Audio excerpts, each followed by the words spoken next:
नाद एकच बैलगाडा शर्यत। सर्वोच्च न्यायालयाने बैलगाडा शर्यतीवरील बंदी उठवल्याने शर्यतींच्या बैलांना सोन्याची किंमत येणार आहे। शेतकरी बैलगाडी मालक यांच्यामध्ये एक नवा हुरूप, नवचैतन्य निर्माण झालंय। महाराष्ट्रात बैलगाडा शर्यतीला अनन्यसाधारण असे महत्त्व आहे। न्यायालयाच्या चौकटीत सुरू असलेल्या बैलगाडा शर्यतीचा सर्वोच्च न्यायालयाने 10 ते 12 वर्षांनी दिलेल्या निर्णयाने शेतकऱ्यांच्या उत्साहाचे वातावरण दिसून येत आहे। सध्या यात्रा उत्सव, जयंती उत्सव सुरू आहे। या निमित्ताने अनेक गावात हजारापासून ते लाखांपर्यंत बक्षिसांच्या शर्यतीचे आयोजन केले जात आहे। यामुळे आता शर्यत शौकीनांमध्ये उत्साहाचे वातावरण दिसून येते।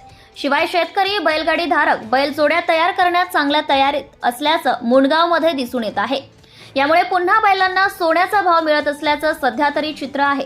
तसेच मुंडगाव येथील नवतरुण चेतन बहाकर, सुपेश गावंडे, अंकित खनाळे, देवेंद्र डीवर या युवकांनी बाजी नावाच्या बैलाला बैलगाडा शर्यतीसाठी बैलाला तयार करण्यात व्यस्त आहेत। सूत्रांनी दिलेल्या माहितीनुसार मुंडगाव येथे लवकरच भव्य दिव्य शंकरपटाचे सुद्धा आयोजन करण्यात येत आहे। सत्यशोधक न्यूज चॅनलसाठी कार्यकारी संपादक विशाल Gavai. Subscribe now and press the bell icon. Never miss an update.